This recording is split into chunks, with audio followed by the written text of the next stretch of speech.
सम्माननीय सभामुख महोदय, यो बोल्ने, सुन्ने, बुझ्ने अनि स्वीकार गर्ने, अस्वीकार गर्ने यो कुरा प्रक्रियागत ढङ्गबाट अगाडि बढ्छ।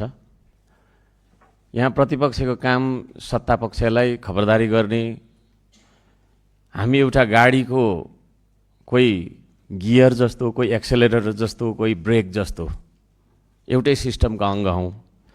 तर आजको यो हाम्रो बहस पैरवी सुन्दाखेरि को चाहिँ हामी जान्ने होइन, कसले कसलाई धेरै आरोप लगाउन सक्ने भन्ने हिसाबबाट उद्धत भएको जस्तो देखियो। र यहाँ सत्तापक्षको तर्फबाट बोल्नुहुने माननीय गणेश पराजुलीज्यूले बोल्ने क्रममा भरौटे भन्ने शब्द पनि प्रयोग गर्नुभयो र यस्ता शब्दहरू आगामी दिनमा हामीले प्रयोग नगरेको राम्रो म सबैजनालाई यो अनुरोध गर्न चाहन्छु। मैले हिजो बोल्दै गर्दा पनि केही प्रश्नहरू मैले उठाएका थिएँ। प्रतिपक्षको काम सत्तापक्षलाई प्रश्न गर्नु नै हो, त्यसलाई अन्यथा मान्नु हुँदैन। त्यो प्रश्न नै जनताको प्रश्न हो, जनताको एजेन्डा हो, जनताको सेवा सुविधासँग जोडिएका प्रश्नहरू हुन्। ती प्रश्नहरूलाई मैले अघि भने बोल्ने, सुन्ने, बुझ्ने, स्वीकार गर्ने अथवा अस्वीकार गर्ने यो प्रक्रियामा लानुपर्छ। हामीले कर्मकाण्डी आयो, बोल्यो, ठिक छ, उसले बोलोस्, म सुन्छु, सुन्दिनँ पनि भन्ने हिसाबबाट होइन। आज पनि यहाँ आधी जति कुर्सीहरू खाली छन्। यो सदनमा आउनु मन लाग्दा आउने, आउनु मन नलाग्दा नआउने भन्ने खालको हो या के हो, यो विषयमा सभामुखज्यूले विचार गर्नुहोला भन्न चाहन्छु। र हिजो मैले पढ्न नभ्याएका प्रश्नहरू, जनताका प्रश्नहरू म आज पुनः निरन्तर गर्न चाहन्छु। यो सरकारको प्रधानमन्त्री छ कि छैन? छ भने प्रधानमन्त्रीले सदनलाई सम्बोधन गर्नुपर्छ कि पर्दैन? सांसदहरूले उठाएका प्रश्नहरूको सरकार प्रमुखको हैसियतले उत्तर दिनुपर्छ कि पर्दैन? संसदमा उभिएर सांसदहरूको उत्तर नदिनु भनेको जनताका प्रश्नहरूको उत्तर नदिनु भन्ने बुझिन्छ। जनताका प्रश्नको उत्तर दिन नसक्नु भनेको अयोग्यता र असक्षमताको नमुना हो। के हाम्रो प्रधानमन्त्री अयोग्य र असक्षम बन्नुभएको हो त? जनता सरकारदेखि नै असुरक्षित महसुस गरिरहेका छन्। यो बेला जनता सरकारसँग डराएर बाँच्नुपर्ने हो। यही हो त लोकतन्त्र। जनताको जीवधनको सुरक्षा गर्न नसक्ने, सीमा रक्षा गर्न नसक्ने सरकारलाई कसरी सफल सरकार भन्न सकिन्छ? सीमावर्ती क्षेत्रमा छिमेकी मुलुकले गरिरहेको निर्माण कार्य नेपाल सरकारलाई सोधेर गरिरहेको हो या आफू खुसी निर्माण गरिरहेको हो? उदाहरण हामी महाकाली नदीको पारिपट्टिको तटमा भइरहेको निर्माणलाई हामी देख्न सक्छौँ। सरकार किन मुखदर्शक बनेको छ? यसको उत्तर सरकारले सदनलाई अथवा पत्रकार सम्मेलन गरेर जनतालाई दिएको राम्रो। बोल्न नसक्ने भगवानका मन्दिरहरू, गुम्बा, गिर्जाघर र विद्यालयहरू भत्काउनुको कारण के हो? कि यो सरकार निर्जीव सरकार हो जो जीवित जनताका जीवन्त आस्था, मान्यता, संस्कार र संस्कृतिलाई मेटाउन कसम खाएर आएको छ? सरकारले जताततै भत्काएको, तोडेको, फोडेको मात्रै देख्दा जनता आतंकित छन्। आज लगानीकर्ता, व्यवसायी निरुत्साहित छन्। व्यवसायीहरूमा आतंक फैलिएको छ। देशको अर्थतन्त्र समाप्त गर्ने सरकारी योजना हो कि के हो यो? युवाहरूलाई स्वदेशमै राख्ने भाषणले चुनाव जितेका सरकारको रोजगारी सम्बन्धी के छ त योजना? डोजर आए छाती थाप्ने बाचा, बाचाले चुनाव जितेकाहरूलाई बाचा पुरा नगरेको आरोपमा मुद्दा लाग्छ कि लाग्दैन? हामीले गरेका चुनाव ताका गरेका प्रतिबद्धताहरू पुरा नगर्दा हामी सबैलाई मुद्दा लाग्नुपर्छ कि पर्दैन? हाम्रो नैतिक धरातल कति बलियो छ? नैतिक धरातलमा हामी उभिन्छौँ या उभिँदैनौँ? समन्वय, सहकार्य र सन्तुलन गुमाएर सरकारले शान्ति सुव्यवस्था कायम गर्न सकेको छैन। देशैभरि जनता आक्रोशित र आन्दोलित छन्। आज आत्महत्या गर्ने सम्मको बाध्यता सरकारले निम्त्याएको छ। अब कसरी शान्ति सुरक्षा कायम गर्छ यो सरकारले? विदेशी ऋण, डोजर, आतंक, प्रहरीको लर्को, बुट, लट्ठी र बन्दुक मात्रै देखाएर सरकारले कस्तो खालको सुशासन र विकासको नमुना देखाउन खोजेको।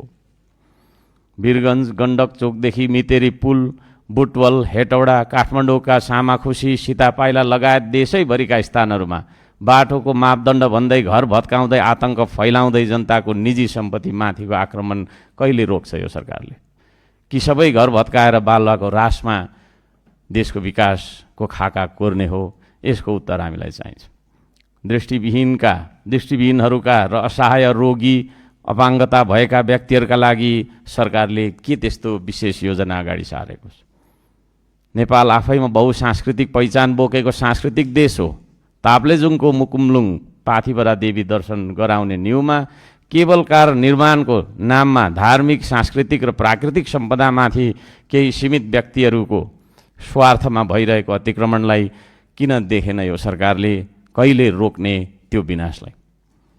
आम जनताले तिरेको राजस्व, राज्य कोष विकास, निर्माण र सुशासनमा लगानी गर्नुपर्ने हुन्छ।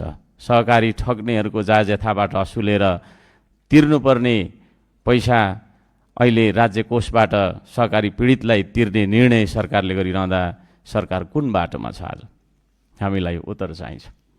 गाउँलाई विकासका पूर्वाधार नदिएर काठमाडौँ केन्द्रित बसाइसराइका कारण देखिएका अव्यवस्थित बसोबासको समस्यालाई कम गर्न गाउँ केन्द्रित विकासको नीति सरकारले लिएको छैन।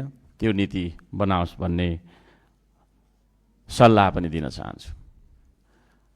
हामी देश विकासका लागि भनेर यहाँनिर सदनमा धेरै बोलिरहेका छौँ। तपाईभन्दा म जान्ने, म भन्दा तपाईँ जान्ने भन्ने हिसाबबाट पनि यहाँनिर फर एन्ड अगेन्स्ट कुराहरू भइरहेका छन्। तर मलाई लाग्छ हामीमा के कमजोरी भयो? उत्तरतर्फको छिमेकीले हामीलाई 100-200 वर्ष अगाडि गइसक्यो छोडेर। दक्षिणतर्फको छिमेकीले पनि हामीलाई थोरैमा 80 वर्ष छोडिसक्यो विकासको दौडमा। हामीमा के कमजोरी भयो? मलाई लाग्छ नेपालीमा एउटा समस्या छ, हामी इमान्दार छैनौँ। हामी आजदेखि इमान्दार बनौँ। म सबै नेपाली दाजुभाइ दिदीबहिनीहरूलाई अनुरोध गर्न चाहन्छु। हामीलाई केही न केही ठग्नु छ, केही न केही छल्नु छ है। एउटा सानो कर्मचारीदेखि लिएर राजनीति गर्ने तपाईँ हामी जस्ता झुटो बोल्नु छ। मौका यही हो भनेर मौकामा चौका हान्नुपर्छ भन्ने हाम्रो मनोविज्ञानका कारणले गर्दाखेरि आज जति नै राम्रो नीति हामीले बनाए पनि, जति नै राम्रो कार्यक्रमको बारेमा छलफल गरे पनि हाम्रो नियत ठिक नभएको कारणले नेपालीले उन्नति गर्न सकेन भन्ने निचोड चाहिँ मेरो हो। त्यसो भएको कारणले गर्दाखेरि बिना स्रोतका सम्पत्ति जोड्ने, भ्रष्टाचार गर्ने, आर्थिक भ्रष्टाचार, नीतिगत भ्रष्टाचारदेखि लिएर अनेक परेका छैन ठगी गर्ने, त्यो ठगीमा प्रत्यक्ष अप्रत्यक्ष रूपमा संलग्न बन्ने, त्यसको तपाईँको त्यसको प्रतिशतले हामीले चाहिँ के अरे आफ्नो जीव पालिराख्नुपर्ने यो चलनको हामीले अन्त्य नगरुन्जेलसम्म यस्ता सदनहरू थुप्रै गठन हुन्छन्, हामी जस्ता सांसद थुप्रै आउँछन् जान्छन्, सरकारहरू बन्छन्, विघटन हुन्छन्, तर हामीले प्रगति गर्न सक्दैनौँ। आज हरेक मान्छेलाई ठग्नु छ यो देशमा मैले देखेको। त्यसो भएको कारणले गर्दाखेरि यो ठग्ने चलनको अन्त्य नगरिकन, हामी इमान्दार नबनिकन नीति तथा कार्यक्रमको ठुलो यहाँ बहस भइराखेको छ। पुरानाले बनाएको नीति राम्रो कि नयाँले बनाएको नीति राम्रो? नयाँहरू भन्नुहुन्छ हामीले चाहिँ यस्तो गऱ्यौँ उस्तो गऱ्यौँ भन्नुहुन्छ, पुरानाले हामीले गरेको कपी गर्नुभयो भन्नुहुन्छ। तर ती सारा नीतिहरू तबसम्म सार्थक बन्दैनन् जबसम्म हाम्रो नियत सफा हुँदैन, जबसम्म हाम्रो नियत ठिक ठाउँमा हुँदैन। म यहाँहरू सबैजनालाई यो कुरा चाहिँ अनुरोध गर्न चाहन्छु। यहाँ एकले अर्कालाई अपमानित गर्न हामी यहाँ उभिएका होइनौँ। हामी सरकारलाई प्रश्न गर्छौँ, त्यसलाई सरकार पक्षले अन्यथा मान्नुपर्ने, प्रतिवाद गरिहाल्नुपर्ने भन्ने कुरा छैन। हामी सरकारलाई मार्गदर्शन देखाउँछौँ, हामी सरकारलाई यसो गरौँ उसो गरौँ भनेर सल्लाह दिन्छौँ। सरकारले पनि हामी मात्रै जान्ने भन्ने हिसाबले आफ्नै तपाईँको चाहिँ मनको गीतहरू लेखेर नीति तथा नियम कानुनहरू बनाउनु हुँदैन। हामीले दिएका सल्लाहहरूलाई तपाईँहरूले गम्भीर भएर स्वीकार्नुपर्छ। मैले अघि भने हामी यहाँ बोल्छौँ, बोल्नु त बोल्छौँ, त्यसपछि सुनिन्छ कि सुनिँदैन, सुनिन्छ कि बुझिन्छ कि बुझिँदैन, बुझिसकेपछि स्वीकार गरिन्छ कि होइन, कारणसहित स्वीकार गर्नुपर्छ। फेरि त्यत्तिकै साथीले बोल्यो भन्ने हिसाबले स्वीकार्ने पनि होइन र कारणसहित अस्वीकार पनि गर्नुपर्छ। यस्तो भएको कारणले अस्वीकार गर्न स्वीकार गर्न सकिएन भन्नुपर्छ। नीति तथा कार्यक्रम बन्दाखेरि होइन प्रतिपक्षी दलसँग छलफल गरिएको छैन। त्यतिकै खाका आयो, वाचन भयो, त्यो वाचन भएका खाकालाई हामीले स्वीकारी दिनुपर्ने, अनि भोलि नै तपाईँको चाहिँ उ गरिहाल्नुपर्ने भन्ने हिसाबले हतार कुदेर केही पनि हुँदैन। कुद्दै गरेको काम राम्रो हुँदैन। यो हाम्रो परीक्षा हो। कुद्दै परीक्षा लेख्दा के हुन्छ? त्यो मात्रा पुग्दैन, ह्यान्डराइटिङ राम्रो हुँदैन, बुझिँदैन भने जस्तो कुदेर हुँदैन। हामीलाई हतार त्यस्तो केही पनि छैन। बिस्तार गए अवश्य पुगिन्छ, हतार गरे भन्न सकिन्न भन्ने कुरा छ। बिस्तारै जाउँ, सरसल्लाह गरेर जाउँ। प्रतिपक्ष भन्ने बित्तिकै सत्तापक्षले भेट्नै नहुने, सत्तापक्ष भन्ने बित्तिकै प्रतिपक्षले चाहिँ भेट्नै नहुने भन्ने हिसाब होइन। तर पनि हामी विवेक प्रयोग गरेर, हामी मान्छे हौँ, मानवता प्रयोग गरेर हामीले चाहिँ के अरे सही र गलत छुट्याउन सक्नुपर्छ। आज यो देशका नागरिक, गरिब नागरिकलाई सुकुम्बासीको नाममा, धनी पूर्जा र गरिब पूर्जा है, यसको नाममा चाहिँ तपाईँको चाहिँ एउटा वर्गीय विभेद देखाएर त्यो फोहोर ठाउँमा बस्ने, त्यसलाई खेदाइहाल्नुपर्छ भन्ने हिसाबले सरकारले जुन खालको चाहिँ नि होइन उचित व्यवस्थापनको नीति तय नगरिकन डोजर आतङ्क फैलाएको छ, यसको हामी तपाईँको चाहिँ विरोध गर्छौँ। सरकार सचिन्नुपर्छ। हरेक मान्छेलाई मात्रै नभएर किराकिरी हरेक प्राणीलाई आफ्नो वासस्थान प्यारो हुन्छ, वासस्थान चाहिन्छ होइन। माछाको कुर हुन्छ, चराको गुण हुन्छ, किरा फट्याङ्ग्राको पनि आफ्नो बस्ने ठाउँ हुन्छ भने मान्छे हो नि हामी त। हाम्रो प्रतिष्ठासँग जोडिएको घर 81 राज्यले आएर भत्काइदिँदाखेरि हामीमध्ये कसैलाई ठिक लाग्छ त? तपाईँ हाम्रो मोटर गाडी होला, कसैको बाइक होला, कसैको गाडी होला, ल कसैले आएर चाहिँ अहिले एकछिन यहाँ चोकमा गएर होइन खोसाएर लैजाओस्, तोडफोड गरिदियोस्, जलाइदियोस् त हामीलाई ठिक लाग्छ? एउटा नाथे गाडी त हामीलाई चाहिँ के अरे त्यत्रो प्यारो लाग्छ, हामीलाई ठिक लाग्दैन। त्यसो हुँदाखेरि भन्दाखेरि हामी बसिरहेको हाम्रो सामाजिक प्रतिष्ठासँग जोडिएको हाम्रो वासस्थान, हाम्रो घर कुनै पनि बाहनामा नियम कानुन, यस्ता नियम कानुन बनाउनलाई नै हामी यहाँ आएको हो। सबै नियम तपाईँको चाहिँ के अरे ठिक थियो भनेदेखि व्यवस्था परिवर्तन हुँदैन थिए। समय सापेक्ष नियम कानुनलाई परिमार्जित गर्दै लानुपर्छ। तर हाम्रो नियम कानुन बनाउने तपाईँको मुख्य उद्देश्य, केन्द्रबिन्दु भनेको मानवता, मान्छेको सेवा सुविधा हो। हामी गरिबलाई हेप्छौँ, गरिब बिना देश चल्छ, संसार चल्छ। काठमाडौँमा बसेका गरिबहरूलाई खेदाइहाल्नुपर्छ भन्ने किसिमको नीति अख्तियार गर्यो भने भोलि तपाईँको चाहिँ यहाँ घरहरू बन्छन्, बाटाहरू बन्छन्, फोहोर तपाईँको चाहिँ उठाउने काम हुन्छ। यहाँ तपाईँ हामीले गर्ने हो। म त रेडी छु, म त बेल्चा हानेरै आएको मान्छे हो, एनी टाइम एनिथिङ होइन, एनी वर्क। त तपाईँ रेडी हुनुहुन्छ?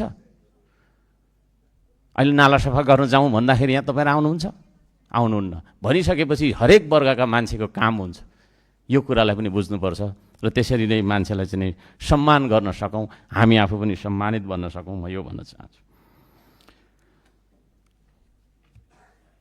बत्ती पनि बलिसके जस्तो छ, धेरै कुरा म राख्न चाहन्न। हामी इमान्दार बनौँ, यति भन्न चाहन्छु। समयको लागि धन्यवाद, नमस्ते।